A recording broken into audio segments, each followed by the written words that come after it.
ହେଇଟି ନମସ୍କାର। ମନେ ଅଛି ମୁଁ କିଏ ସୁକାନ୍ତି ଦିନ ଏଇ ଯେଉଁ ଆସିବ ଗାଁରେ ସେଠି ମନେ ହେଲା କଥା ବହୁତ କହିଲି ହ୍ୟାଲୋ ଝିଅ ଟିକେ ଫୋନ୍ ଲଗାଇଦେବୁ ବହୁତ ଦିନ ହେଲେ କଥା ହେଇନି ଆଉ ଭଲଟି ହଁ ଆଉ ମୋର କାଲି ଜନ୍ମଦିନ ଥିଲା ବା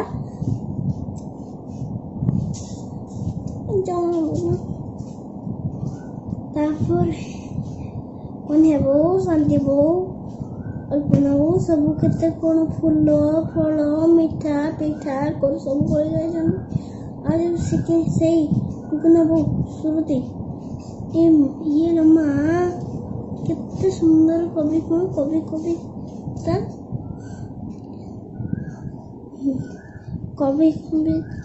କବିତା କିମ୍ବା କେତେ ସୁନ୍ଦର ଗୀତ ତୋ ମନ ଦଗଦଗ ହେଇ ଆଖି ଚଳୁ ଭଲ ଝିଅଟି କାର୍ଯ୍ୟ ସୁନ୍ଦର ବଜାର ହଉ ପୂର୍ଣ୍ଣ ପିଲାକୁ ନେଇକିରି ଭଲରେ ଥା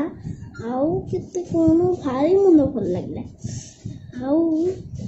ତାପରେ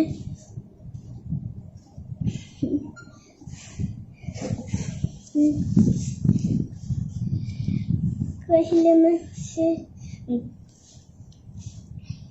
ତାପରେ ଗୋଟେ ଝିଅ ଭିଡ଼ିଓ ଦେଖାଇଲା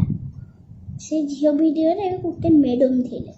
ସେ ମ୍ୟାଡ଼ାମ୍ କହିଲେ ତୁମେ ଯାହାକୁ ଭଲ ପାଉଛ ତୁମେ କହିବ ମୁଁ ତ କିଛି ବୁଝିପାରିଲିନି ତାପରେ ତୁମେ ଯାହାକୁ ଭଲ ପାଉଛ ତୁମେ କହିବ ତୁମେ ଭଲ ବୋଲି ତାପରେ ମୋତେ ଟିକେ ଇଚ୍ଛା ହେଲା ଗଦି ଭାବି ଯେଉଁ କୁହନ୍ତି ଆଉ କ'ଣ ଆଉ କିଛି କହିନି ଲାଜ ମାଡ଼ିବ ତ ତାପରେ କାଲି ଜନ୍ମଦିନ ଥିଲା ତ ଗଲି ତାକୁ ଦେଖି କହିଲି ଭାଇଆ ଶୁଣୁଛ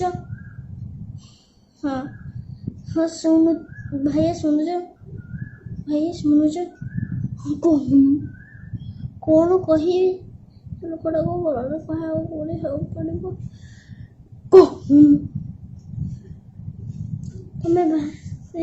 ତମେ ଭାରି ଭଲ ବା ଏଇ ଜନ୍ମ କ'ଣ 7 ଜନ୍ମ ତୁମର ମୋତେ ମୋର ସ୍ୱାମୀ ମିଳନ୍ତା ହେଲେ ସେତିକି କହିଲି ତାପରେ ଦେଖିଲି କ'ଣ କହୁଛନ୍ତି କିଛି କହିଲେନି ହେଇଠି ଶୁଣୁଛ ହଁ ବା ଶୁଣୁଛି ଆଉ କ'ଣ କହୁନ ଆଉ କ'ଣ କହିବି ଭାବୁଥିଲି କାଲି ସକାଳୁ ବଡ଼ିଶାକୁ ଯାଇକିରି ନଈରେ ମଧ୍ୟ ଧରିକି ଆସିବି ନା ବଜାରରୁ 10ଟା ଆଳୁ ନେଇକି ମାଛ ଆଣିବି ମୁଁ କ'ଣ କହୁଛି ସିଏ କ'ଣ କହୁଛି ମୋ ମନରେ କ'ଣ ତା ମନରେ କ'ଣ ମନଟା ଭାରି ଖଟା ହେଇଗଲା ମୁଁ ପଳେଇ ଆସିଲି ତାପରେ ଟିକେ ମୁଁ ଭାବିଲି ମାଛ ଆଣିଲେ କାହା ପାଇଁ ଆଣିଲେ ଛଡ଼ା କଲେ ତ ମୁଁ ଖାଇବି ନା କହିସିନି ପାରନି ମୋର କିନ୍ତୁ ବରା ମାଛ ତ ନା କାଲି ଯିବୁ ସଜ ମାଛ ଆଣିବ ଝୋଳ କରିଦେବ ଆଉ ଭାଜିବିନି ହଁ ସାଙ୍ଗ ଅପେକ୍ଷା କରିଥିବୁ ସାଙ୍ଗ ହେଇ ଖାଇବା ସେଇଥିରେ ତ ମନେ ଖୁସି ଆଉ କହିସିନି ପାରୁନି ମନେ କିନ୍ତୁ ଭଗବାନ ତମେ ଭଲ ପାଉଛ ନା ମୁଁ କହିସିନି ପାରୁନି ଗୋଟେ ମନେ କିନ୍ତୁ ଭଲ ପାଆନ୍ତି ହଉ ଯାଉଛି ଭାରି